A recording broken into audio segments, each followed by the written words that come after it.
Bonjour à tous, comment ça va? Nous voilà dans l'épisode 2 des routines qui sera consacré aux routines à possession. Allez, on est parti. Bon, maintenant vous commencez à me connaître, j'aime bien faire des petits apartés. Et donc maintenant, on va parler de la surpopulation, parce que c'est une donnée primordiale dans le choix des routines, du fait d'une baisse de toutes les caractéristiques des joueurs qui sont concernés par cette fameuse surpopulation. Et donc il y a trois postes qui peuvent être touchés par la surpopulation, c'est le poste de défenseur central, de milieu de terrain et d'attaquant, avec un impact qui est proportionnel au nombre de joueurs dans cette position et que vous retrouvez là sur la diapositive. Bon, pour voir ça, je pense que c'est plus marquant en vidéo. Alors, on prend une bouse qui a toutes ses capacités à 3. On utilise deux attaquants qui sont buteur 12, passe 7, ailier 6. Donc là, si vous avez bonne mémoire, on a déjà un malus de surpopulation à 5,5 sur nos attaquants. Maintenant, on va mettre notre bouse en troisième attaquant pour voir l'impact du malus de surpopulation.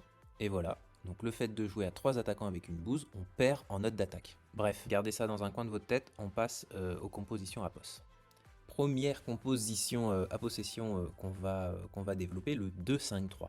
Je vous ai mis en dessous une petite phrase qui, pour moi, pourrait le résumer. Le 2-5-3, c'est la meilleure défense, en fait. C'est d'avoir le milieu de terrain, d'avoir des bons ratios offensifs, de mettre des buts. Et finalement, la meilleure défense, c'est l'attaque. La meilleure défense, c'est de gagner son match. Bon, première contrariété dans le 2-5-3, c'est on a un double malus de surpopulation au milieu et en attaque. Ensuite, c'est un peu l'architecture du 2-5-3 qui fait que c'est comme ça, mais c'est difficile de défendre sur un 2-5-3. Mais un des gros points positifs du 2-5-3, c'est cette possibilité du jeu 100% offensif avec jeu créatif et ces trois attaquants qui peut être vraiment redoutable. Surtout contre des compositions défensives ou en contre-attaque. Et enfin, ça c'est un peu anecdotique, mais c'est vrai qu'un 2-5-3 c'est une compo spectacle, quoi. Il se passe plein de choses, on adore, on prend des buts, on en met, c'est que du plaisir pour acheter Actu ça.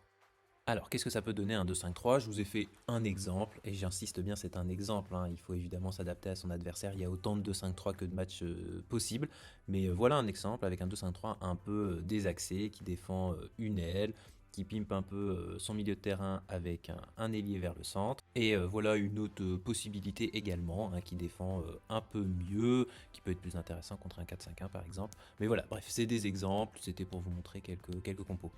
Oh, passons maintenant au 4-5-1. Tout pour le milieu et la défense. La compo qui est là surtout pour ne pas perdre.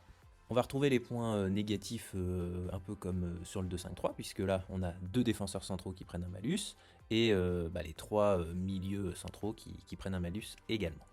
C'est une compo qui est peu adaptable. J'en ai pas parlé dans le 2-5-3 parce que finalement il y a des possibilités d'adapter sa tactique, mais dans un 4-5-1 100% défensif comme ils sont souvent joués avec un ANC, on peut pas faire bouger cette compo là.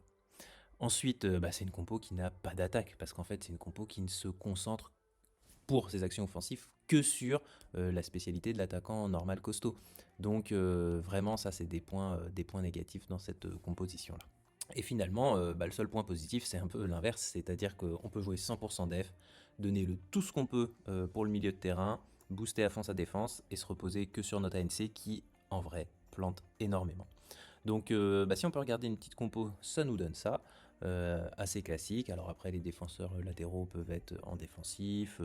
Souvent, les ailiers sont quand même vers le centre, mais il y a évidemment toute une palette possible selon son adversaire, encore une fois. Nous arrivons donc déjà au 3-5-2, l'arme ultime d'Atric que j'ai surnommé Chuck Norris, parce que effectivement c'est la compo la plus jouée, la compo qui va être la plus forte à tous les coups.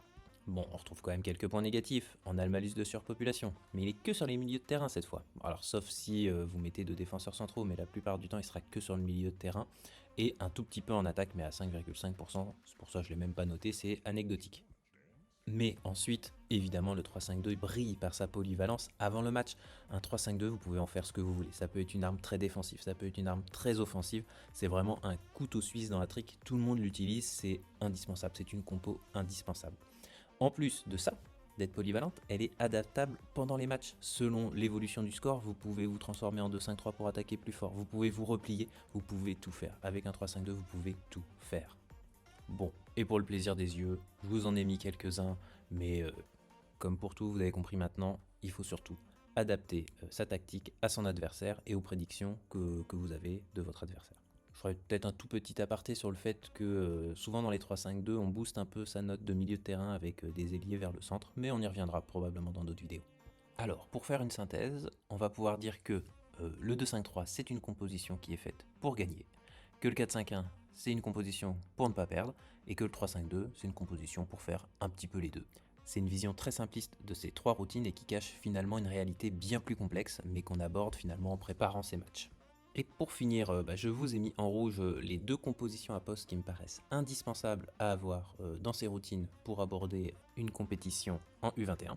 En bleu, le 4-5-1 peut faire un peu débat, notamment sur la Coupe continentale, où on n'utilisera pas forcément énormément cette tactique de ne pas perdre, surtout pour les grosses nations qui cherchent à finir premier de leur groupe. Et voilà, c'est terminé. On a fini cet aperçu des routines à possession, et on fera une prochaine vidéo sur les routines en contre-attaque. Allez, bonne achetée semaine à tous, et à bientôt.